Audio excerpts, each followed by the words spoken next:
speak for my colleagues, but this feels somewhat normal to be able to give a little more to the It's college and way some too positive normal. news. I'm tired of being locked in this room. So thank you. Sure. So Dave, if by some chance we're at 1:30 and I haven't gone yet, do I then not give the presentation? No, or we will keep we'll go going. over? Okay. We say a hard stop, but the hard stop is having you guys at least finish your presentations. All right. But Ken, if you want to help me, you can be the time watch and you can tell them when the 12 minutes are up. Oh no, so much good stuff they're going to say that I don't want to miss a minute of it. I'm so excited about this. I think all of what you guys are doing is just great stuff for this community. It's really good. And I think it shows that we have that many people interested in showing up for the event from their bedrooms. Mine are sitting in their offices. I've got my team. My team's jumping in. Well, because this is being talked about a lot at the state system, schools out west being merged. Right. That I just don't think there's the realization out there of the enormous economic impact of a university not being fully embedded into their community. If they become a branch campus or something, it's just going to be devastating, I think. Yeah. Although we won't let Keith say anything on the other side of that. Well, we'll make sure they don't come east.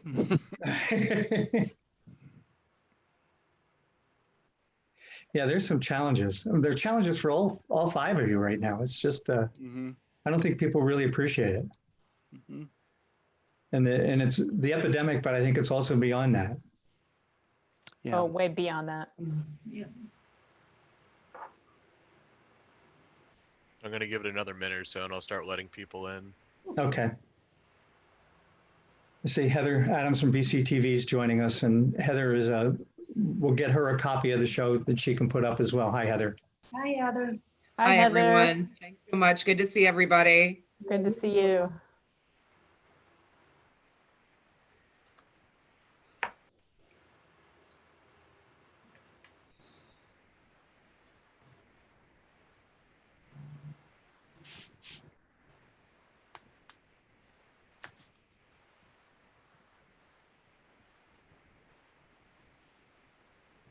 I'm going to have it set so everyone mutes themselves on entry and they can't unmute themselves because I think all the people that need to be talking are already in here.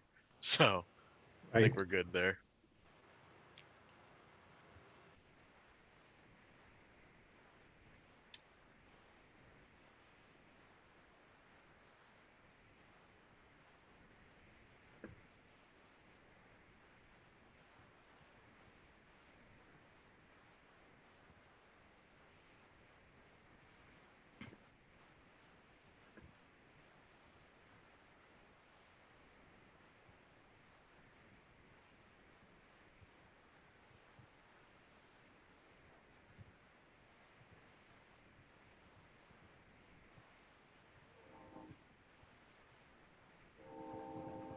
I thought I'd have a train whistle in the background while we're waiting for people to come in. So to remind people we're bringing passenger trains back to Reading at some point. That would be completely awesome. That would be That's the right message. Yep.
We're slowly all getting in.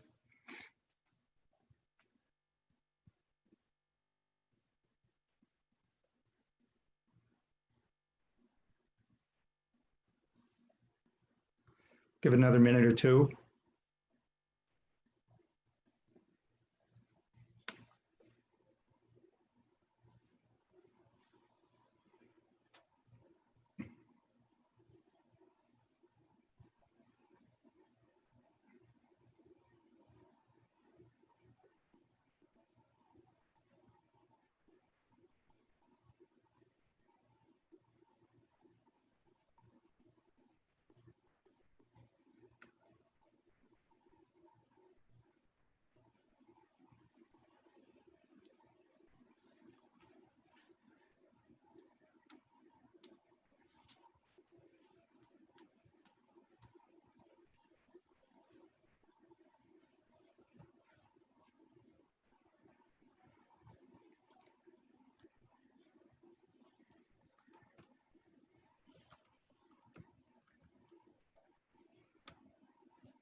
Okay. We have about half of our audience in, but why don't we begin? My name is Dave Myers. I'm going to be serving as the moderator for this event today. And on behalf of the Berks Alliance and our chairman, John Weidenhammer, I want to thank you all for participating and attending in this session. We think it's going to be a very interesting and very fascinating session. We have well over 20,000 students attending schools in Berks County. Each one of those colleges, each one of our 5 colleges has a dramatic impact on the community, not just by serving those students, but by all the other things that they do in our community. And we're going to learn more about the efforts and ambitions of each one today. I want to thank our 5 college presidents for joining us and for doing the presentations. We will begin in a second with their presentations. I would ask you, if you have questions, to submit them on the chat function, and we'll raise them with the presidents at the end of their presentations. If we don't get your question answered or your comment made, we will share them with the entire audience and with the 5 presidents. We will be taping this event and sharing it on the Berks Alliance website. I think BCTV is also going to put it on their YouTube channel, so you'll be able to watch it again or encourage other people to watch it again. So with that, I'm going to open it up. We're going to start with President Jackie Fetro talking about Albright College. Jackie, to you. Thank you, Dave. I am really pleased to be here today with the Berks Alliance, and I want to thank John Weidenhammer and the Berks Alliance for inviting both me and my HECBC colleagues to present today. I think that higher education is a real gem of the greater Reading area. It makes a place where people can truly live, work, learn, and play, all the way from pre-kindergarten through college. I'm going to talk today about Albright College and our goals for Northeast Reading. And I hope you can see my slides and if they will advance, but they're not advancing. Why are they not advancing? Let's do it this way. There we go. All right, so today's Albright College, liberal arts.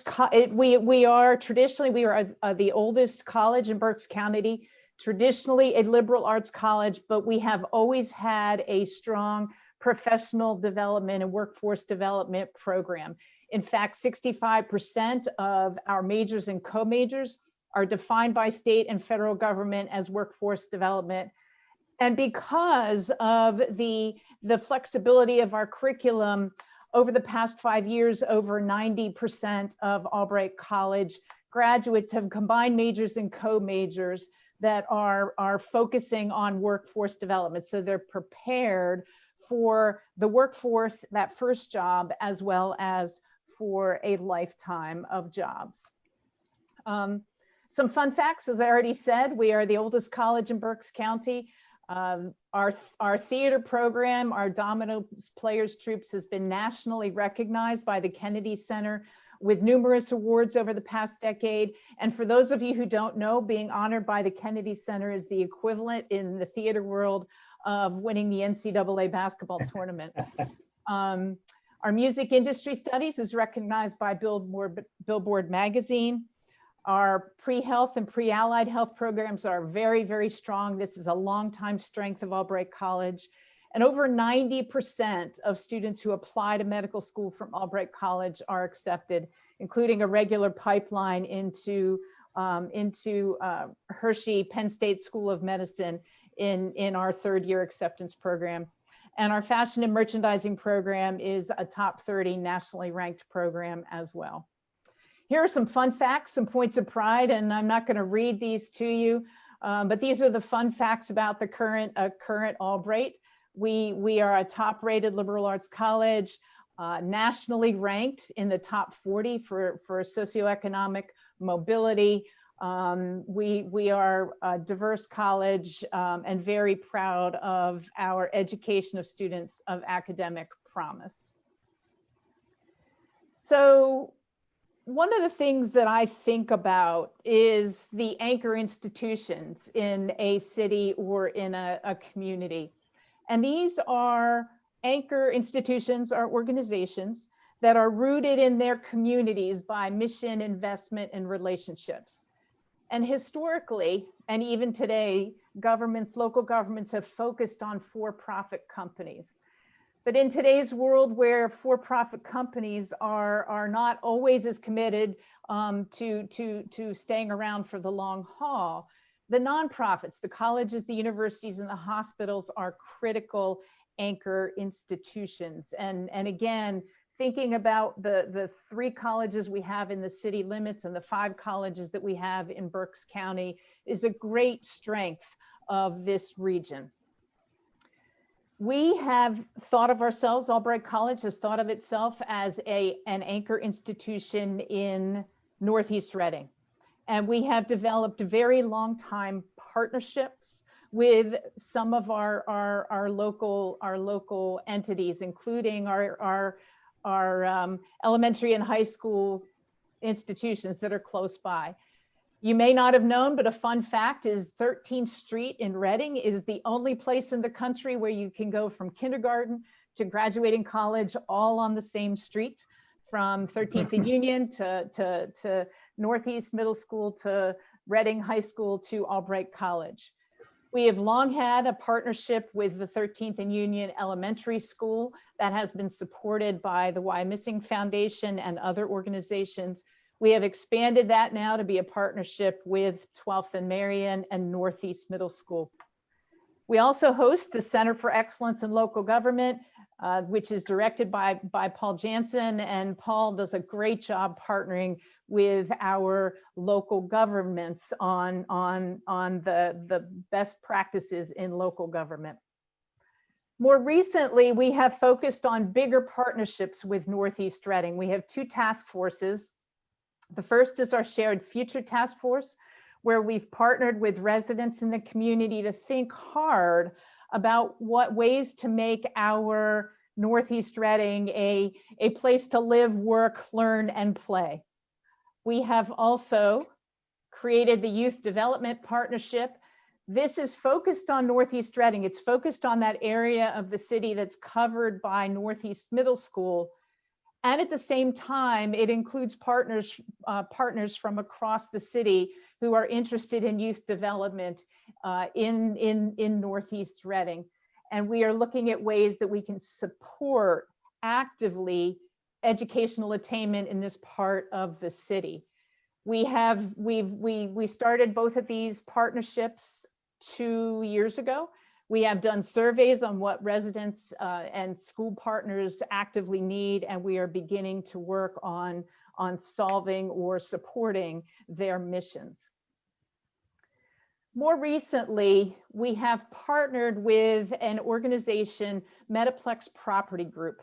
And our partnership here is designed to enhance and revitalize Northeast Reading.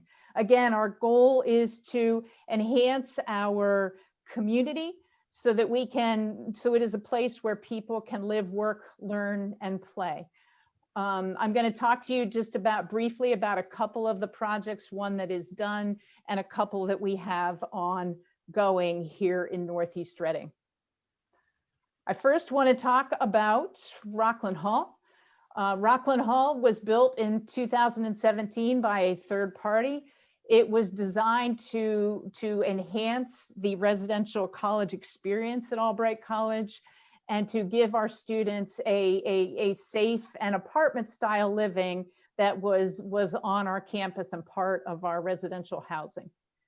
In June 2020, that property, Rockland Hall, was sold to Metaplex in a great partnership deal where Albright manages the building and it is fully our residence hall. It's a beautiful building. If you haven't seen it in the Albright colors of red and white and gray and black, it houses 212 residential living beds, and first floor is largely leasing and retail, including Tower Health internal medicine, as well as Reading outpatient therapy. It is amazing what a single building can do to a neighborhood. So we built, Rockland Hall, as I said, was built in 2017. It is immediately adjacent to a strip shopping center that was largely vacant. And it's hard to see in this picture, but that shopping center right vacant to Rockland or next to Rockland Hall has since become almost fully leased.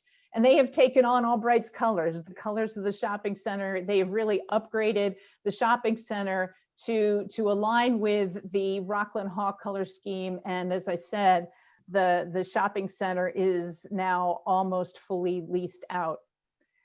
In addition, other buildings in the area have started to take on the Albright colors. So there's really been an upgrade, or not an upgrade, but an enhancement of how this part of Reading looks.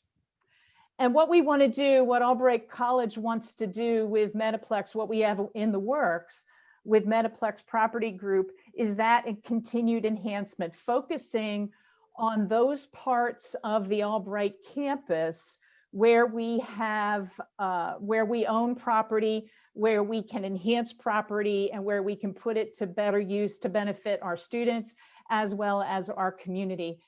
And I'll point out one here, which is the Camp Hosiery building, which is, or formerly the Camp Hosiery building, which Albright owns, purchased by the Friends of Albright, and then purchased by from that group by Albright College. We are in the process of renovating, or about to begin the renovation, to fully develop the opportunities and the promise of the Science Research Institute. In addition, we will be bringing several of our other academic programs that are busting out of their spaces on Central Campus. So we will have a true innovation center there with the Science Research Institute, with our Music Industry Studies program and our Fashion Merchandising program. We also have 2 additional properties, one that is near the Wawa at 12th or 11th and Rockland Street, and a second here that encompasses our North Campus. If you're familiar, the David Crystal building used to be here, and we are working to develop, identify partnerships to come into those areas as well. So we are looking again to enhance our Northeast Reading community in active partnership, both with the community and with a property group that is helping us to do that.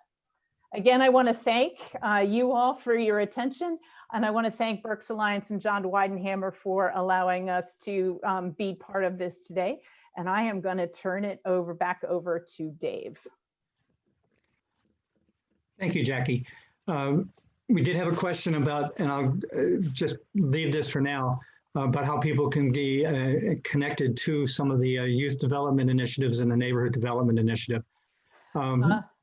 Yeah, that's a great question. You could reach out to me into my office, and we've had several people join us on that one. Okay, great. We're now going to move on to Alvernia University and John Loyak. And I have to get out of sharing. So how do I get out of sharing? Already got it. You're good. You got it? Yeah. Awesome. Thanks.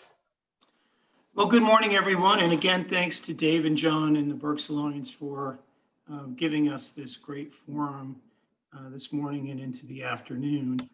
As you might expect for us, a new administration means new plans and new directions. So for us, that's something we call the Alvernia Advantage.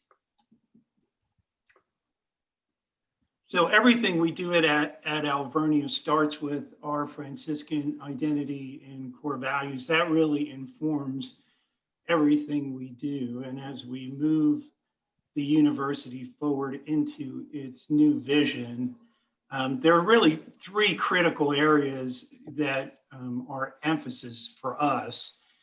Experiential learning, so that every student gets to apply what they learn in the classroom in the real world before they have to go out and do it in the real world on a full-time basis. A truly comprehensive student experience, and I'm going to go through that in more detail, so I'll leave that there for the moment. And a student-centric model of resource allocation. We actually think the Alvernia Advantage is going to help us create a new model for a comprehensive regional university, although Alvernia started as a small liberal arts school with all of the technical programs that have grown over the years and those that are just starting and are soon to come. We really will be a comprehensive university with a very strong liberal arts base, and we'll talk about that a little more further on in the presentation. So as part of that new model, we really are making all of our decisions, obviously first from an informed mission, but secondly, based on the student. So we literally realigned millions and millions of dollars of resources over the last 12 months. Some of that, frankly, helped us put the university back in a financial situation that it deserved to be in. And frankly, we're probably in the best health that we've been in a decade despite COVID. But more importantly, those resources allow us to live a commitment we've made to ourselves of that we're not going to do anything as part of the Alvernia Advantage that we don't have the resources to effectively implement. And so that rearranging back to what the student wanted, eliminating things that didn't fit that model, freeing up resources to invest in current programs and expansion, new markets, international markets, a new brand, really sets the stage for the Alvernia Advantage, and I think the new model for regional universities. Our enabler for that, and I'm sure many of you have heard of College Town, is really College Town. And I'll go into that into some more detail. College Town's success is really based on partnerships, and we'll talk a lot about those partnerships as we move through the presentation here. And just internally for us, we're all about transparency and measuring everything we do so that we know exactly where we are, when to take corrective action, when to hit the gas pedal because things are going well. So for us, that becomes a critical part of the new model. Frankly, we think higher education works best when business, community, faculty, students are all engaged together in a common goal. And we think College Town helps create one of those common goals as the university's reach expands from the 18th Ward to 5th and Penn. And frankly, with the programming and activities and partnerships coming out of College Town to the county and the region. So very exciting for us. This is the transformational experience that we're aiming to provide our students. It's really 5 planks. We teach a value system based on our core values and our Franciscan tradition and heritage. We think a strong liberal arts education creates great thinkers in a world where things change constantly, even though we're putting out a lot of students with very technical backgrounds in their major. We all know 1 year, 2 years, 3 years, 5 years from now, that technology changes.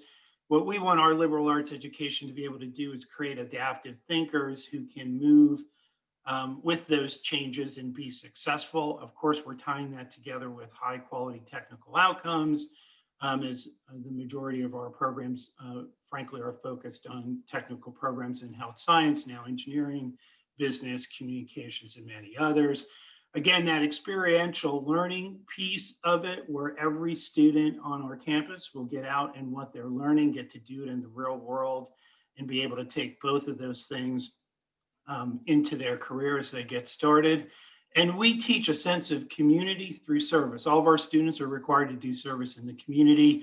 I'm sure you've seen over the years many of the initiatives we have, and our students around town doing many service-related projects. We think servant leadership is critical. So that means we put out a student who's a good thinker, technically ready to achieve, knows how to engage with the community and be a servant leader, so that the young men and women we're putting out are really go through this making a living and making a life type experience that comes from an education at Alvernia, which we think is unique.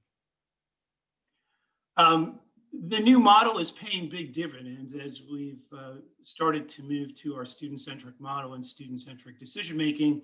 That led, despite COVID, to our largest class in the university's history by about 20%. And that beat the year where we brought in football and had 80 freshmen just related to that a few years ago. So you can see the impact it had.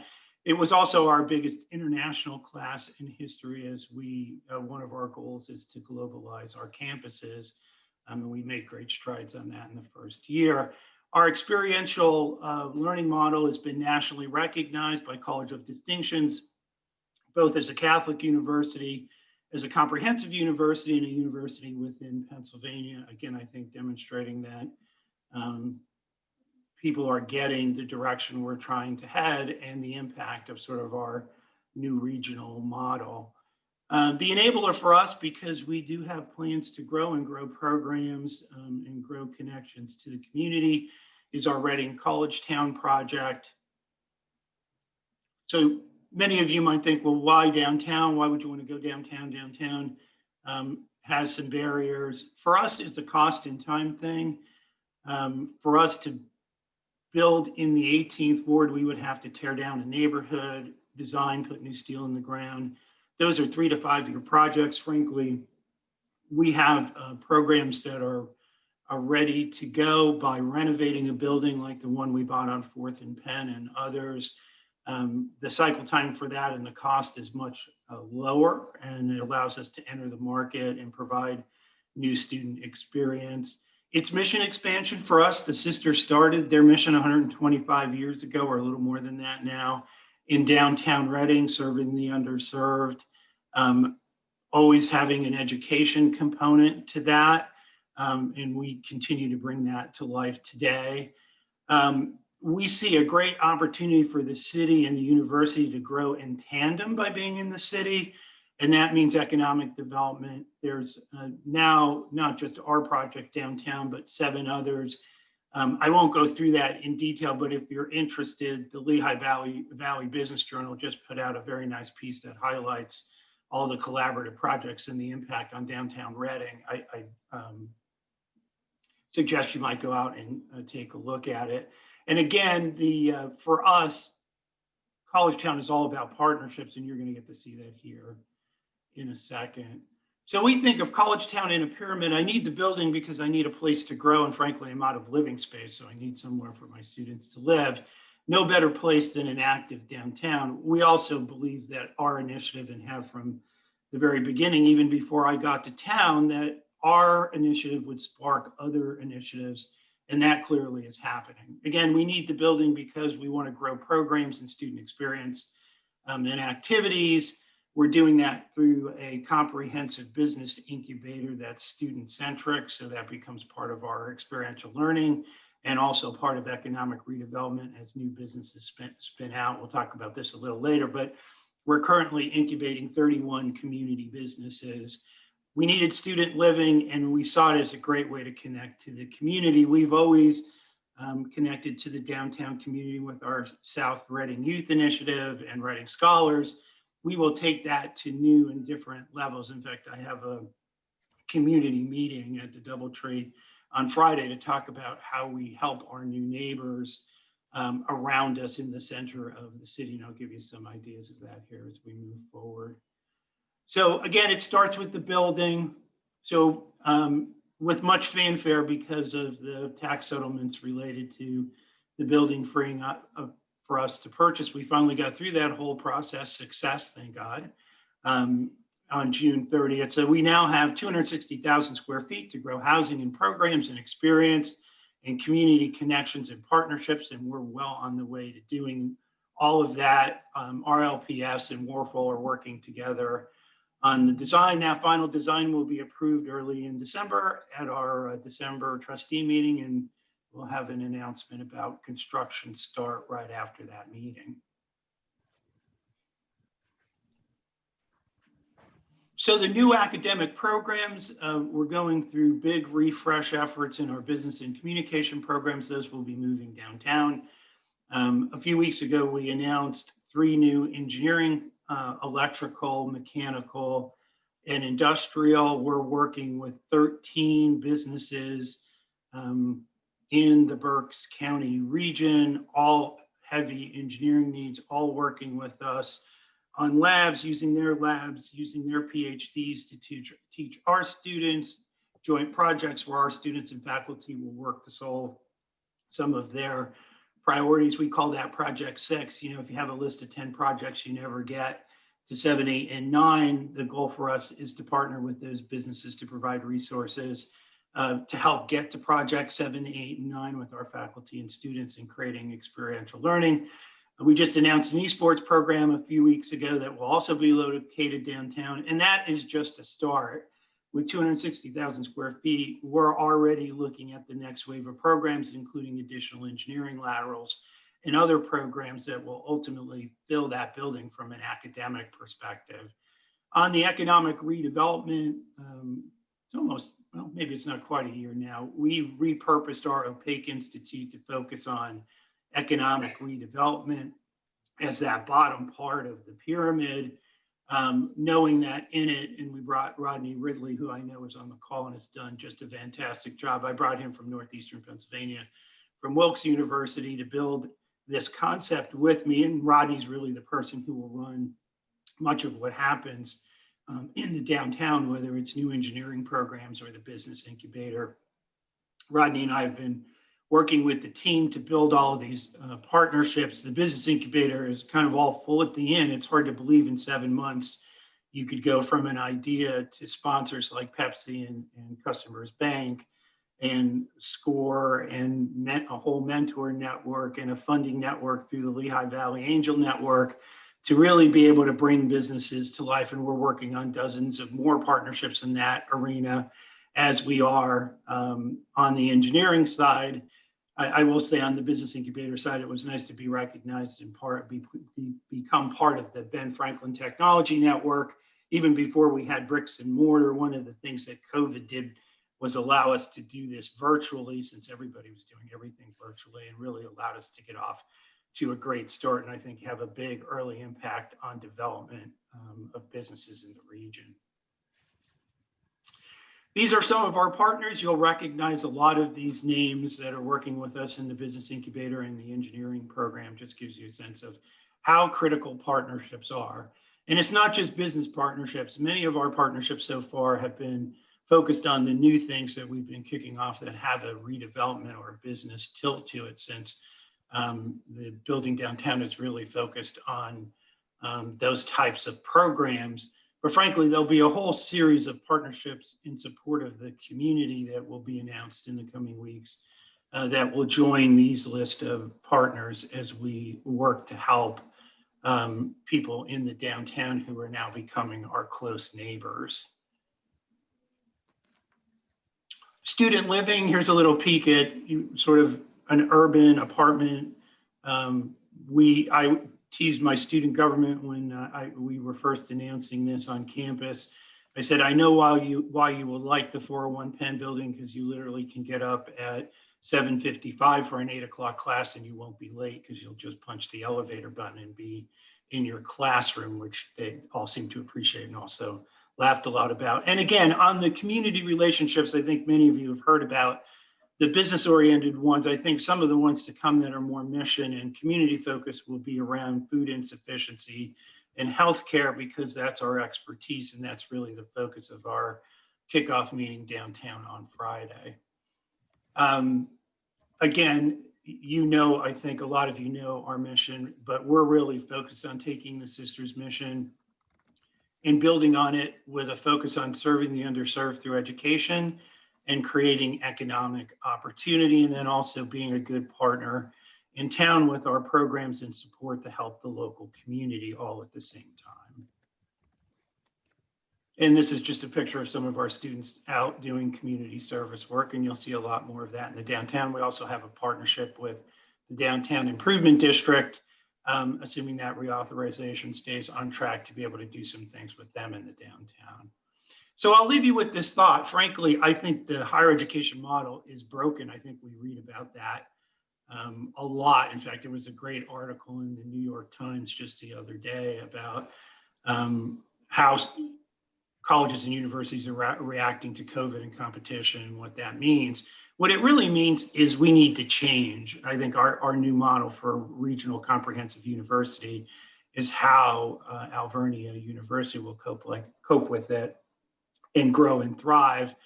So I'll leave you with two thoughts from Winston Churchill, who's one of my favorites. To improve is to change. To be perfect is to change often, and we're certainly doing that at Alvernia. And that there is nothing wrong with change if it is in the right direction. We certainly think we're headed in the right direction. So with that, I will hand it off. Thank you, John. Really appreciate it. Very interesting conversation. Next, we'll move on to Susan Looney and talking about RAC. Susan? I think you're muted.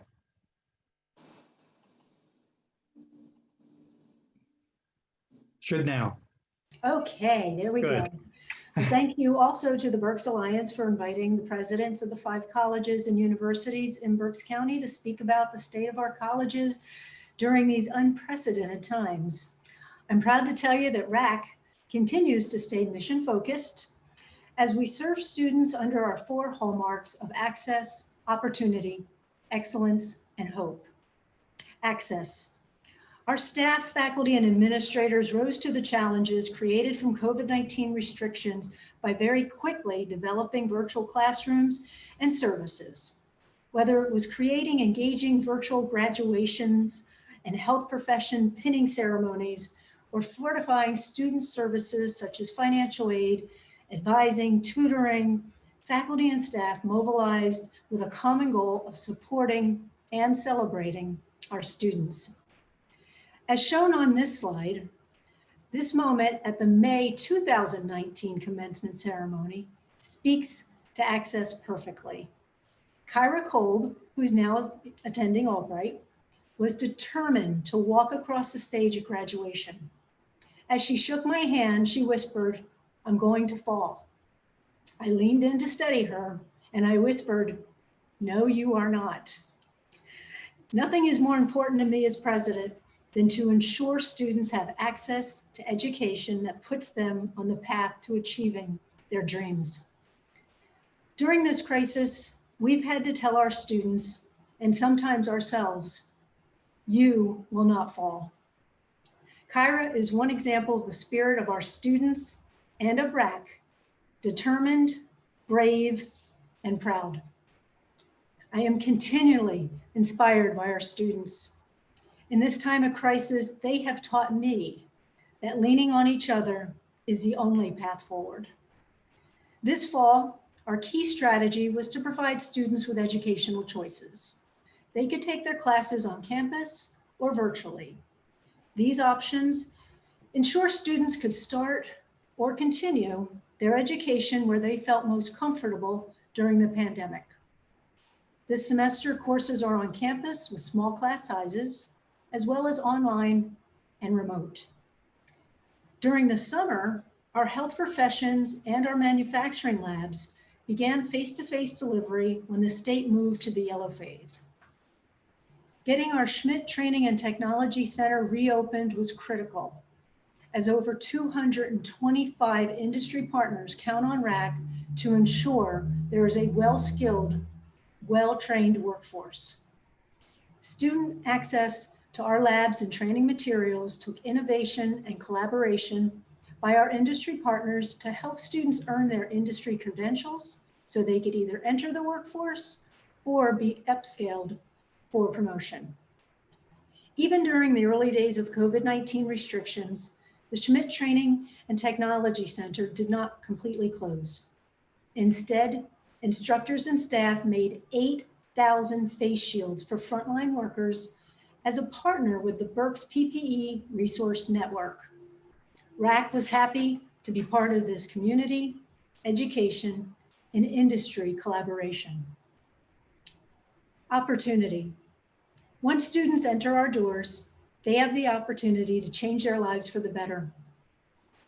As the first Hispanic serving institution in Pennsylvania, RAC had the opportunity to support the college's strategic plan to increase student success through applying for a Title V grant. We received notification of our award in early September and are already working to enhance our advising processes with success coaches, as well as redesigning our curriculum to increase student access, retention, and graduation. This grant will help RAC better serve all of our students and our community. RAC will always be a place to start and go anywhere. In the past decade, RAC students transferred to over 750 schools across the country. It is very important to highlight that our credits transfer, and we have strong partnership agreements with four-year colleges and universities, especially with my colleagues in this presentation. Additionally, we partner with 16 of the 18 public school districts, both career technology centers through our technical and teacher academies, and 2 private schools in the county. Over 900 high school students participated in RAC's early college program last academic year. RAC is also meeting the demands of changing industry with continual updates to our Schmidt Training and Technology Center. Within the past year, Reading Area Community College installed Industry 4.0 equipment, the next generation of integrated manufacturing designed to use artificial intelligence and machine learning. We continue to listen to our long-established industry partners in providing customized, relevant training. In addition to training for good careers in manufacturing, RAC has a strong partnership with Reading Hospital Tower Health to train pharmacy technicians. The pharmacy technician program joins the already rich short-term training programs in leading to careers in healthcare such as phlebotomy, dental assistant, medical assisting, and nurse aid. manufacturing, and healthcare. Training is absolutely critical to the economic health of Berks County. Many of these positions require only an industry credential or associate's degree. And as Berks County's community college, we remain strategic, nimble, and responsive to developing programs that meet emerging workforce needs. Excellence. During my 6 years at RAC, I have been impressed with the efforts of the faculty, administrators, staff, and students to achieve the highest level of success. Excellence has always been a focus at RAC. What is very exciting for me as I reflect upon this year is we, as a college, are being recognized as leaders for excellence. To share just a few examples, on the screen is Denise Strohmeyer, Foundational Studies faculty. She was named the Dale P. Parnell Distinguished Faculty by the American Association of Community Colleges. 15 RAC faculty and staff were recognized with the 2019 League for Innovation Excellence Award for their dedication to student success, innovation, and commitment to our college and our community. Our respiratory care program once again received the prestigious Credentialing Success Award from the Commission on Accreditation for Respiratory Care. With our focus on excellence, RAC has over 130 online courses, which all have gone through the quality control process, and 9 completely online degree programs. Additionally, one of the many highlights from our numerous student clubs and organizations is our Phi Theta Kappa chapter. Phi Theta Kappa is the International Honor Society for two-year colleges. And once again, our chapter brought home numerous regional and national awards for their dedication to scholarship, fellowship, leadership, and service. And while our academic affairs team rose to the challenge, so did our administrative team. Senior Vice President Ken Deerstein was recognized as the 2019 Lehigh Valley Business CFO of the Year. Hope. Well, I am passionate about the open door mission of the Comprehensive Community College. I'm devoted to access, opportunity, and excellence. Yet what is truly at the heart of what we do and who we are is the concept of hope. That is perhaps the most important outcome of our mission. Because of all we do at RAC, there is a genuine hope for so many students who perhaps never believed a college experience or a degree was possible in their lives. Those of us who are immersed in the work of the community college can recite so many stories of individuals whose lives have been transformed by having the opportunity to obtain a higher education. We have a published number of student success stories on our regular series found on our website, billboards, and social media, featuring graduates who have completed bachelor's degrees, master's degrees, doctorate degrees, and have great careers with local and regional employers. Much of this hope is possible because of the scholarship dollars and financial assistance through the foundation of Reading Area Community College. Last year, the foundation provided over $700,000 in scholarships to students. This is life-changing for so many of our students. Additionally, RAC awards annually the Presidential Scholarship, which is a 2-year full tuition scholarship to an outstanding senior at every Berks County high school. In conclusion, we remain above all else committed to our deep mutual respect for our friends and partners in Berks County and beyond. We continue to engage with our K-12 partners on dual enrollment, Career Ready Berk initiatives, business and industry for customized training, and college and universities to increase access to seamless transfer and generous scholarships for our students. RAC plays a vital role in the community, and we will continue to do so no matter what challenges lie ahead. In 2021, we will celebrate our 50th anniversary, and the planning has already begun. Students can start here and go anywhere. And as I always say, I am #RAC proud. Thank you so much for the Berks Alliance for the opportunity to share this morning. Thank you, Susan. Very good, very good. We're going to move on to Penn State and Keith Hilkirk. Before Keith starts, I want to say Keith is going through a transition and Penn State's going through a transition. And Keith, I want to thank you personally and on behalf of the community for all your work, all your efforts, all your commitment to this area. It's been very, very important and transformative. Thank you, Dave. And I also, like my colleagues, want to thank you and the Berks Alliance for sponsoring today's forum. I'd like to begin by just talking a bit about Penn State Berks, just a quick overview, and then I'll be talking specifically about several initiatives that Penn State Berks and my colleagues are involved in the greater Reading and in the city of Reading. Penn State Berks is currently in its 62nd year. We celebrated our 60th anniversary just 2 years ago. Our campus is located in Spring Township on 258 beautiful acres. And we have about 2,500 students at the campus. The origins of Penn State Berks were with the Wyomissing Polytechnic Institute. We offer degrees in a range of academic areas. 21 baccalaureate degrees are offered now at Penn State Berks. And increasingly each year, more and more of our students stay and graduate at Penn State Berks, while students can also, of course, go on and complete their degree at another Penn State location. We have 3 academic divisions: humanities, arts, and social sciences, engineering, business, and computing, and then science.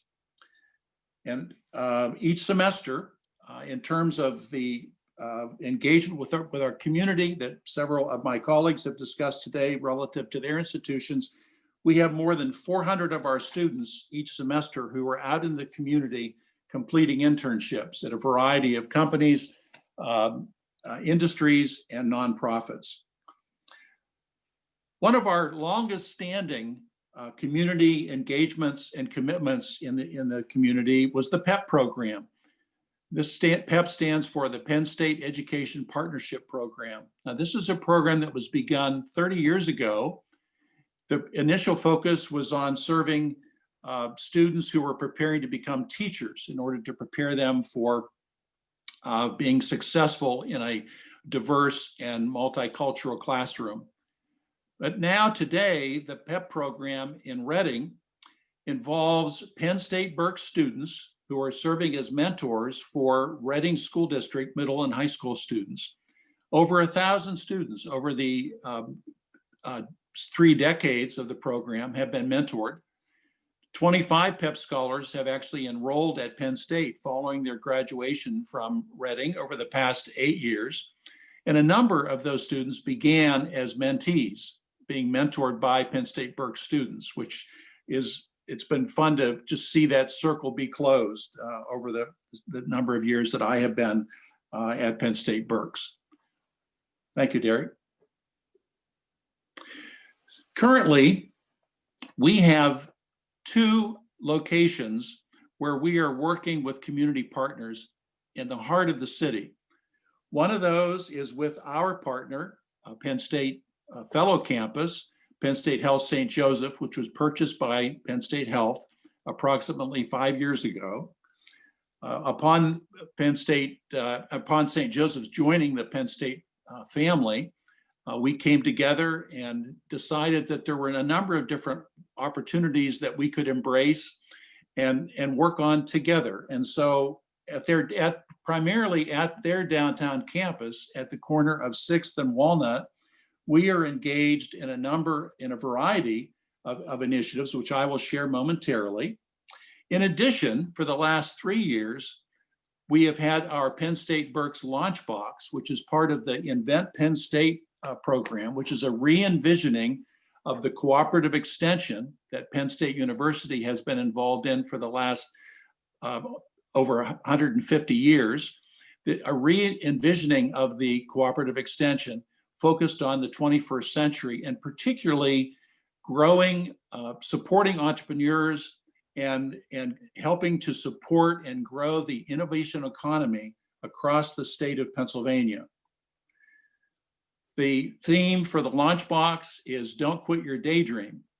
And we'll talk about that more in just a moment. But first, I want to talk a bit about our partnership with Penn State Health St. Joseph. You see there are several of the projects and initiatives that we are involved in with St. Joseph's, including medical device innovation. Currently, there is work going on by a partnership between some of our engineering faculty and students with orthopedic physicians at St. Joseph's. One of those innovations centers around a redesign of the sling. There's also a virtual reality project that involves both St. Joseph's as well as our launch box at the Goggle Works.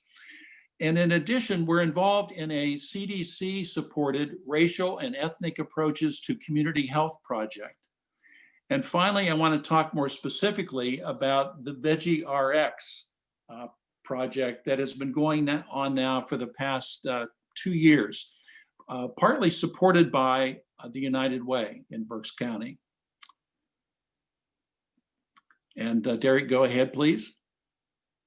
The Veggie RX pilot program provides a mechanism for physicians at St. Joseph's to be able to write scripts for their patients, not to go to a drugstore and purchase a drug, but rather to use the script to purchase fresh fruits and vegetables. There actually is a farm stand located at the downtown campus of St. Joseph's. And Lisa Weaver, who's a joint employee of Penn State Berks and Penn State Health St. Joseph, oversees this research pilot. Nearly $50,000 has been spent on local fruits and vegetables through the program. And there has been already, through the pilot, we've been able to see a significant drop in A1C amongst participants of 1.3%. Now, the Veggie RX pilot is supported by faculty and staff at Penn State Berks, at Penn State Health St. Joseph's, and also the Penn State College of Medicine.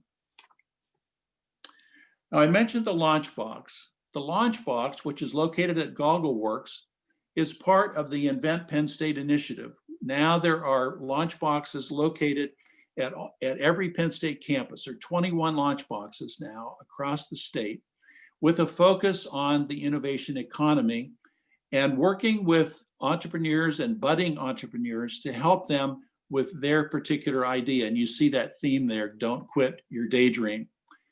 At our launch box at the Goggle Works, 350 community members have been involved in seminars, classes, meetups, and a variety of other opportunities.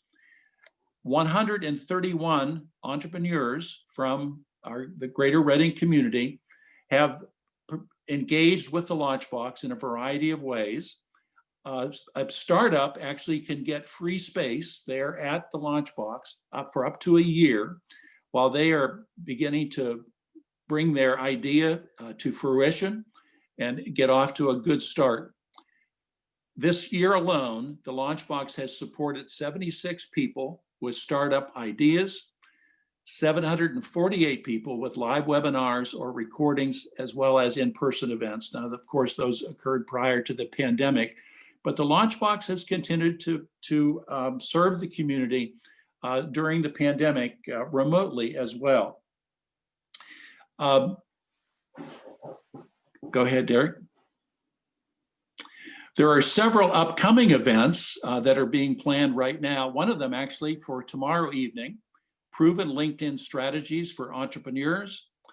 And then on November 4th, Privacy and Confidentiality in Business.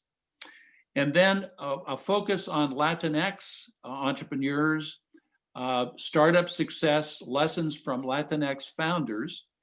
And that is going to be on November 18th. That meetup and event will be done in partnership with the Launchbox at Penn State Hazleton.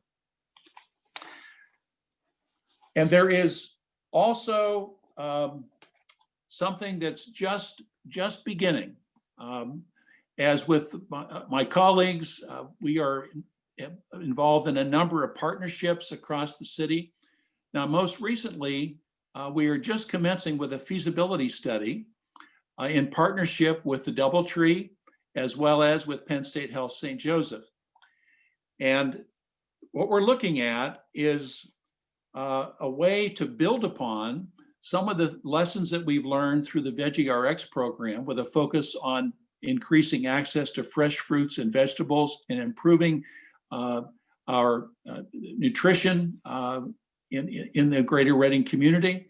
And so we're looking at a program that would involve our four-year degree at Penn State Berks, our baccalaureate degree in hospitality management, working with the staff at the DoubleTree and also with Penn State Health St. Joseph's, with a focus on increasing awareness of nutrition and culinary expertise.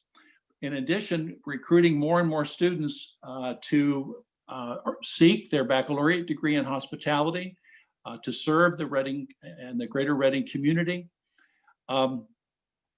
Beyond that, we also anticipate that this will provide opportunities for not only the DoubleTree staff, but also other folks who are employed in the hospitality industry in the community in terms of their ongoing professional development.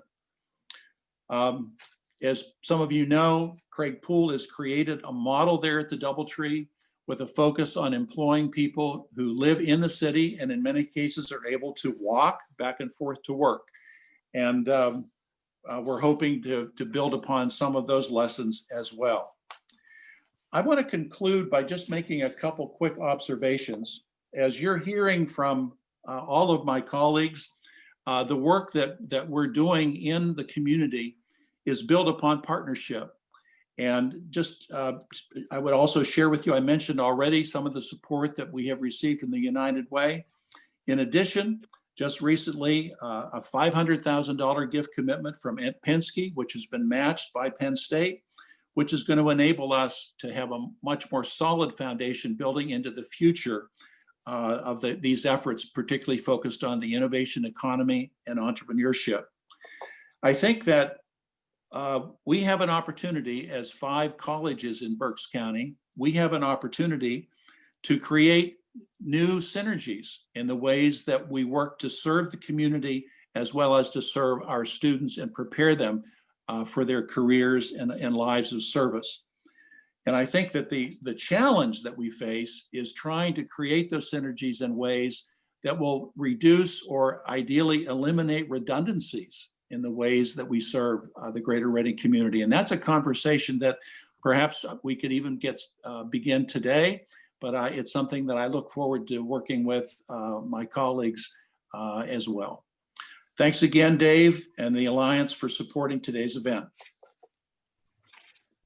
Thank you, Keith. And saving the best for last, we're going to move to Ken Hawkinson from Kutztown. I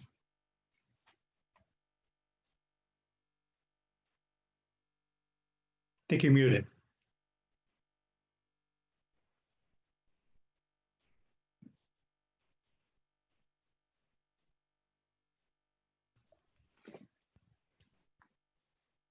You're down at the bottom of the screen, Ken. You should be able to. Okay, is it all right now? Yeah, you're okay. Yeah, it wouldn't let me, kept saying the host wouldn't let me, but thanks thanks so much. Just one moment. All right. Well, good afternoon, everyone. I'm delighted to welcome you all to this panel on the impact of higher education institutions in Berks County and the wider region. All our institutions play a significant role in educating our young people, providing professional education opportunities to our workforce, supplying trained professionals in area businesses and agencies, and contributing to the economic health of our region. Kutztown University has about 8,000 students, 900 employees, and a $180 million overall budget. We're the 18th largest employer in Berks County. We have around 72,000 alumni, and our endowment is just over $35 million. We are in the silent phase of a major comprehensive campaign, having raised just over $26 million toward our $40 million goal. Last year, we raised $9 million, the highest in history. This money goes to support our students and contributes to their success in completing their degrees. We're very proud of the fact that a year ago, our foundation opened a Hampton Inn and Suites in town that serves the local community, supports area businesses, and all the profits go to scholarships for our students. In addition, resulting from the generosity of KU donors, we have 3 major foundation building projects that will be completed in the next year. A German-American Heritage Library and Archives, which will be located on Kutztown Road next to the university. A Mallet Percussion Research and Performance Center, which will be built just off campus, and a state-of-the-art research greenhouse that'll be used to support our emerging new program we are sharing with the Rodale Institute in Regenerative Agriculture. Now, if we look at the economic impact of the state system as a whole, nearly 90% of state system students are Pennsylvania residents. 72% stay in state after graduation to live, to work, and raise their families. 500,000 plus alumni live in PA, serving as business, community, and civic leaders in towns and cities in virtually every corner of the state. 1 in 5 undergraduate degrees awarded in Pennsylvania comes from a state system university. 95% of our graduates get jobs or continue their education, with 88% working in field. And 58% of our graduates studied high demand fields such as STEM, science, technology, engineering, and mathematics, as well as healthcare, business, and education. Study results indicate that for every dollar invested in the Commonwealth in the state system, the return rate of that investment is nearly $11 in economic impact. In addition, a Pennsylvania resident with a degree from a state system university earns 71% more than a high school graduate. This helps to provide the skilled workforce Pennsylvania needs to maintain a strong economy. Now back to Kutztown University. We have numerous programs, agreements, and initiatives that extend beyond our campus. According to a study released by the Pennsylvania State System of Higher Education in April of 2015, Kutztown University generates more than $557 million in economic activity. That is the 4th largest economic impact in the state system. Over 10,600 or 18% of our alumni live in Berks County, and over 1,500 or 17% of our current students are from Berks County. KU is a hub of resources for area businesses and industry. An example would be our award-winning Small Business Development Center. This center has a mission to provide expert assistance to businesses so as to grow the economy of the region. We are very proud that our own Small Business Development Center is now the lead office in the state, serving all 67 counties, including Berks County, and coordinating the 16 other offices and 90 sites around the Commonwealth. This year, our SBDC lead office has provided enormous support to businesses locally and statewide in dealing with the pandemic. We received over $17 million in federal and state funding, with $7 million going to aid for businesses suffering from the financial challenges from the shutdowns tied to COVID-19. In addition, this fiscal year, so far, KU and its staff and faculty have already been awarded $3.7 million in grants to support students in need and students in the STEM areas. We are fortunate to have 4 major building projects: our business building renovation, a visitor admissions renovation, liberal arts building replacement, and the athletic facility and renovation approved by the state system, totaling a state investment of over $65 million, with KU adding another $8 million over the next 5 years or so. These projects will bring many construction jobs to Berks County in the coming years. Essential to our mission is to work with other institutions, such as community colleges. We have 14 transfer and articulation agreements with community colleges, and more are coming. We're very proud of our relationship with RAC and the agreements we have in place, such as social work and early childhood education. We're offering the bachelor's degrees on the RAC campus in these programs. We also have numerous agreements with institutions in other countries, such as Germany, the UK, Taiwan, Italy, Ireland, Denmark, India, and other countries. This brings wealth from around the world to Berks County. We have over 100 signed agreements with school districts for practicum or student learning, student teaching experiences. We also have dual enrollment agreements with 6 local school districts to offer undergraduate courses at a greatly discounted cost. We have 710 signed internship agreements with organizations, institutions, businesses for students to participate in practical experience outside the traditional classroom setting.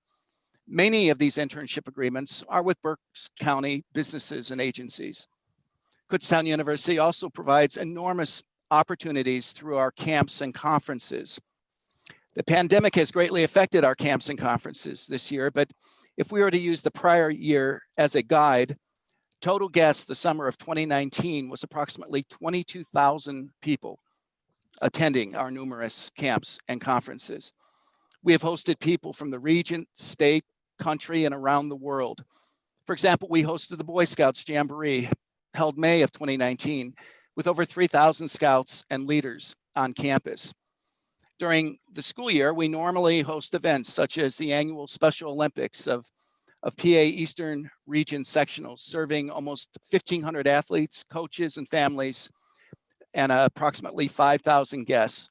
I should also note this is a student-run committee, and we use about 500 volunteers consisting mostly of KU students, but also community members and local high school teams and clubs. We host over 700 high school artists at KU for a major art show each year. KU began a new organization, the KU Arts Society, consisting of KU faculty, staff, alumni, and members of our community. Its purpose is to raise money to support programming in the arts for K-12 students. For example, last year, we had over 600 students at KU for a performance. It was free, and we paid for the busing. We have a very strong and positive relationship with the Borough of Kutztown, Maxitowney Township, our Berks County Commissioners, and other government and community entities. Our faculty publish over 70 articles and books a year and present hundreds of professional papers around the country and around the world. These activities bring great prestige to our university and to our wider community. These are only a few examples of the numerous ways in which Kutztown University interacts with our community and serves our broader region. And nothing I have just said is unique to Kutztown University. All institutions of higher learning in Berks County and beyond create enormous economic wealth to a region, creating many jobs at our institutions and the many businesses and agencies that support our institutions.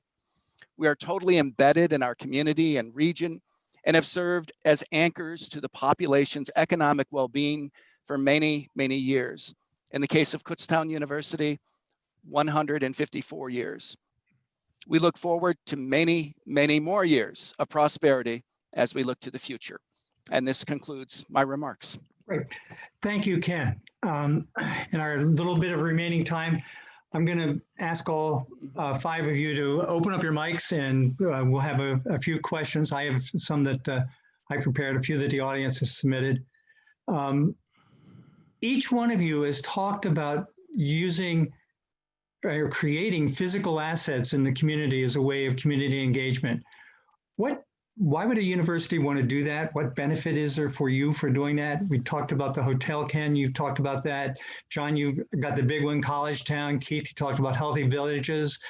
Jackie, you talked about the Rockland Plaza and the work you're doing in the neighborhood there. Why is that important to a college or university?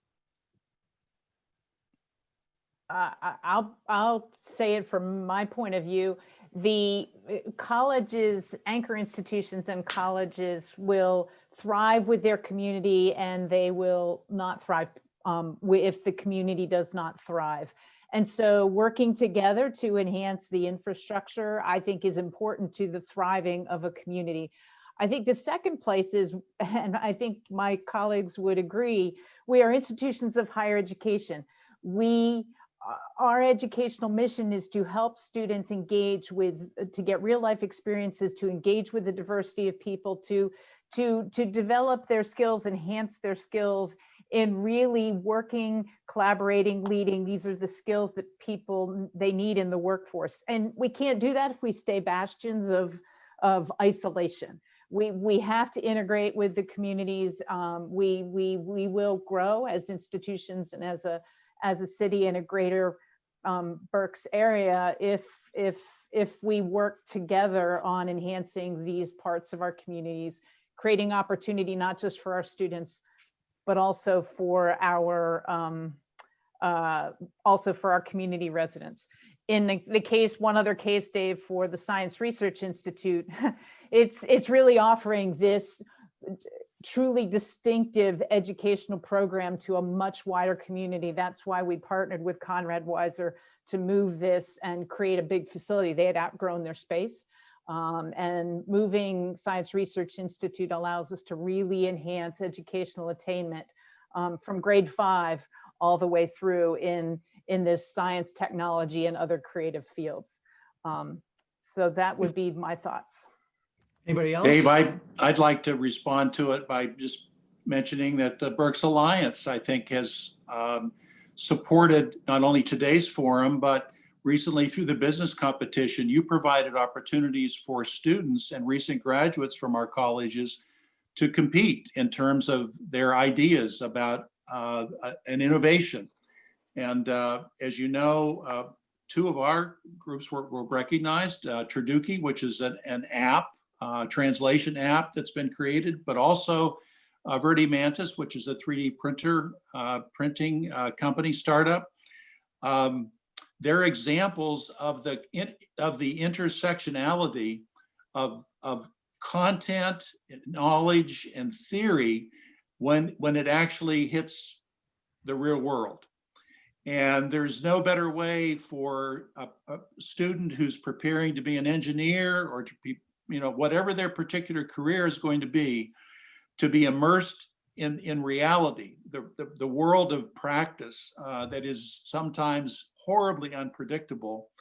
And then those are such powerful ways to learn and to become a reflective practitioner, someone who is able to theorize off the seat of their pants and be able to create new knowledge, either individually or in many cases, in most cases, frankly, working with others as part of a team. So I think that the kind of examples that we've heard today are great examples of the powerful lessons that students and people who are just beginning their careers can actually get practical knowledge. Good. And if I could just jump in and say that all 5 of us chose to reopen to residential programs during the pandemic this fall. And if we look back to March through the summer, we could see the devastation that occurred in terms of local businesses and in terms of our workforce by not being open.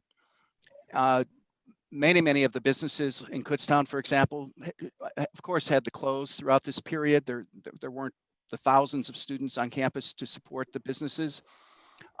Many hundreds of workers would not be able to continue to have a livelihood if Kutztown University, for example, shut down. Same thing with all the other institutions. And a lot of affiliated businesses, for example, food service. We employ about 150 workers through our food service provider. And if we were not open, those people who all live in this area, most, locally, many of them live in Reading, would not have work. And so I know a major reason why I think all of us reopened, and it's been very difficult, but a major reason we all reopened was to serve our communities and to ensure that there were jobs still available for the greater community. Thank you. Dave, I would just sum it up by saying when you can get business, the community, and higher education working together, the outcomes are unlimited. And I think you're seeing it in many of these projects, whether it's redeveloping a downtown or creating experiences that grow businesses and grow students and make them application ready. That really is the benefit of doing it. And Good. it's really the way to go. So. Susan?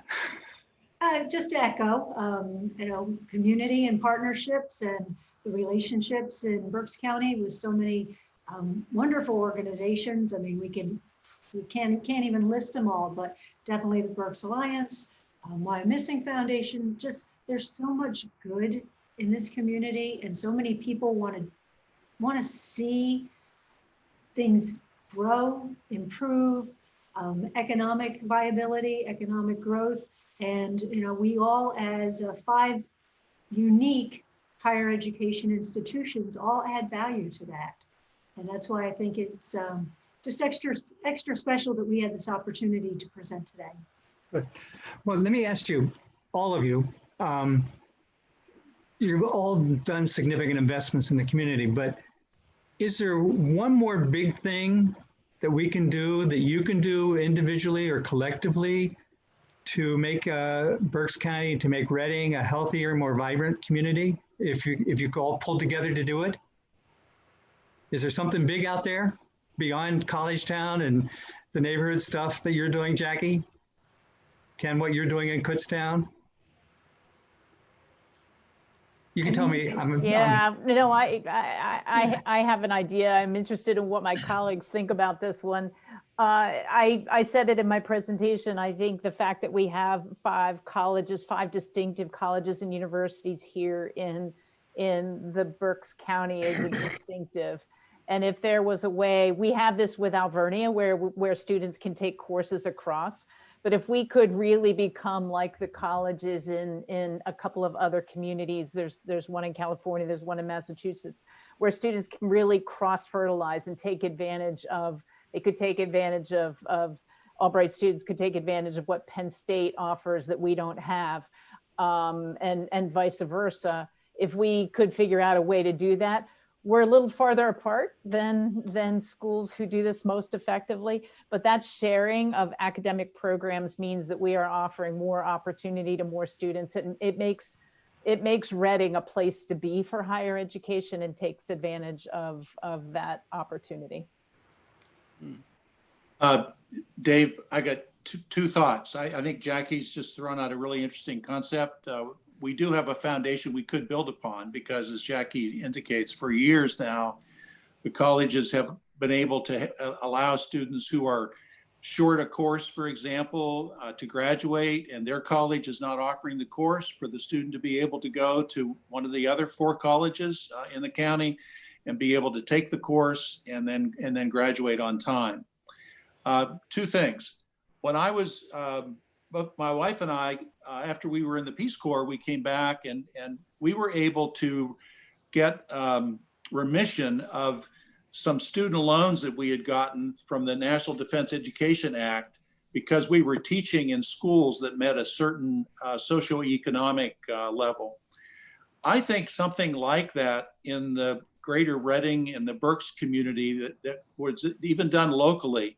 One of the obstacles that students face today is how are they going to pay for college? I mean, students are graduating with $30,000 to $40,000 in debt when they complete their baccalaureate degree, and that's not counting what graduate school or law school or whatever would mean. So I think that's something that's worth conversation, perhaps at the Berks Alliance.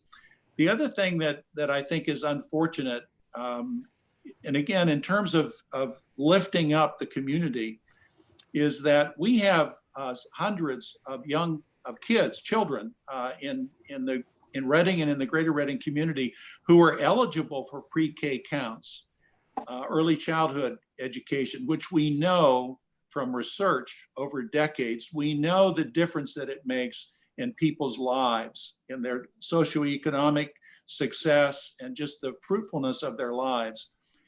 There again, I think that it's unfortunate because we're missing a huge opportunity in enabling young children to start off with that support and that educational development that they so need in those early years. Good. Anybody else want to weigh in? Good question. Well, one thing that would greatly help our students are paid internships. so many of our students have internships, but they're not paid, and they really struggle making ends meet during that semester. And so ways that we can support students, I know we do it through our own foundation, but if there was a more Organized way. yeah. Sorry, Susan, I think you were just about ready to speak. No, I just certainly not as as big of an idea, but actually just things we've already done.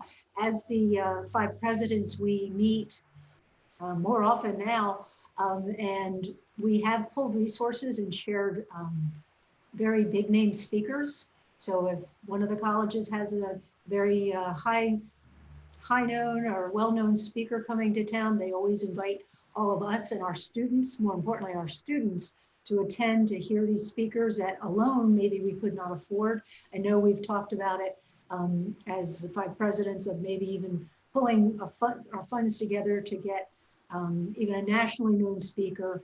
Of course, it's pre-COVID, but to attend to just educate a wider group of our students or all of our students.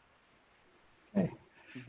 Speaking of COVID, how do you think the epidemic is going to change higher education in Berks County? How will it affect your engagement in the community? Will it change it in any way?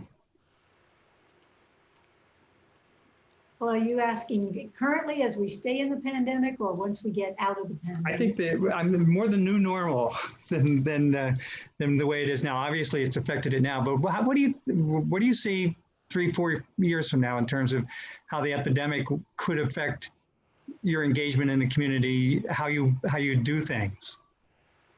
Well, the skill level generally for all of us with technology has ratcheted up out of necessity. And those lessons, I think, are going to have the potential to enrich the integration of technology appropriately into instruction.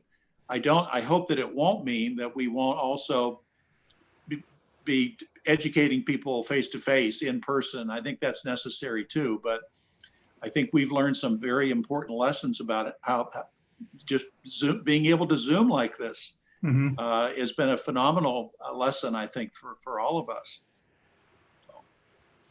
Yeah, Dave, I think it's changed the model of how we're going to recruit students going forward. I think it's changed the model of what our campus experience will be like. I, like Keith, believe that in-person instruction is the best way to deliver the knowledge and experience, but we've made dozens and dozens of changes. Many of them will never go away. So I really do think there is a new normal, and that has yet to fully play itself out as we head into the next spike of COVID and see what that brings and what we learn from how we react to it. But I do really think it's changed the model forever. Yeah. And strangely enough, and I'm sure this is the case for all my colleagues, this pandemic forced us to quickly make changes that we had been talking about in some cases for years. Yeah, higher education's not always been quick at adapting. So there were some really good outcomes of just being forced to do it. And the results actually were really, really positive. So yeah, just as John mentioned, there will be some things that as we come out of it, and I'm a huge advocate of the face-to-face instruction, but there will be outcomes that we will be able to utilize and continue to offer post-pandemic. Well, I have one question coming from the audience, but I want to give you each one last chance. Is there anything else you want to say today to inspire the hordes of people that we've had listening to you? Oh, goodness. I guess this is just me, just personally. I just, I say it to my team quite often, is to be kind to each other and be kind to yourself. These are strange times, stressful times for everyone, and we appreciate. I personally appreciate all the people that have joined us today, and given the opportunity to share. We're doing some great things, and we really are changing lives of students, is changing the lives in our community. And if I could, Go ahead, Ken, go ahead. okay, I just want to say, in case the audience doesn't realize it, but the five of us are part of an organization, and I think Susan mentioned it earlier.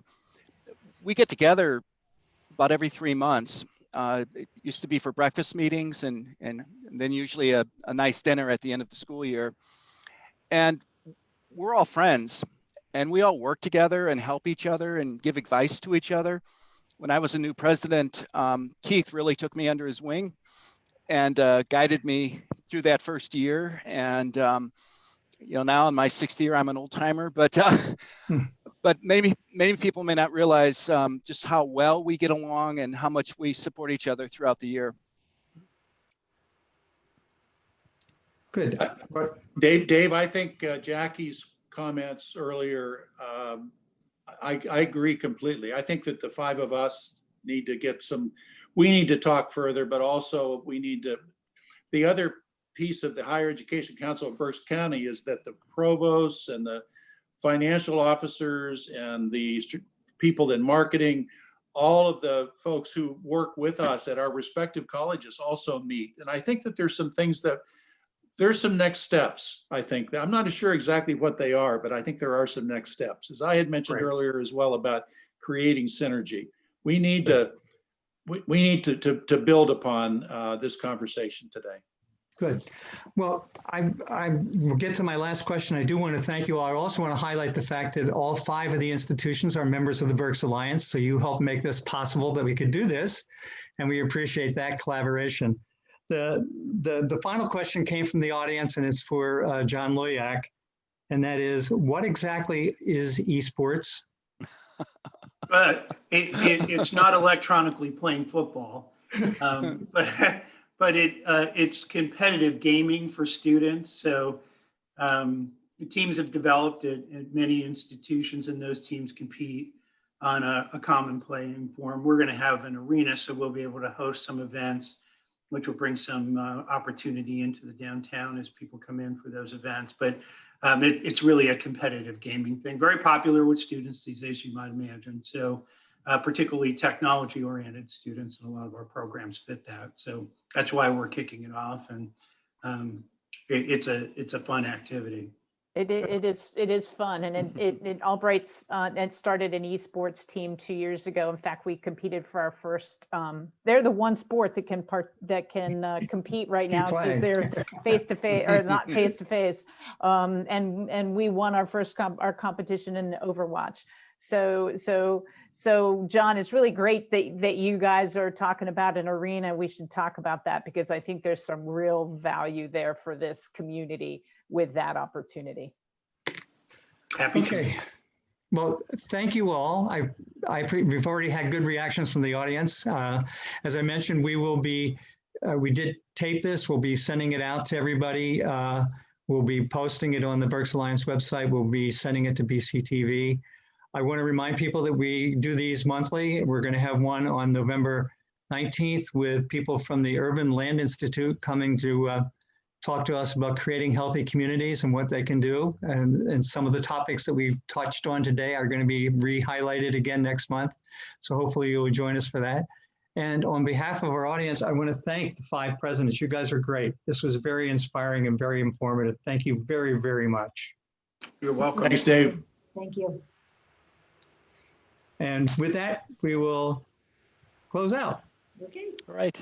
Thank you. Thank you again. Bye-bye. Bye.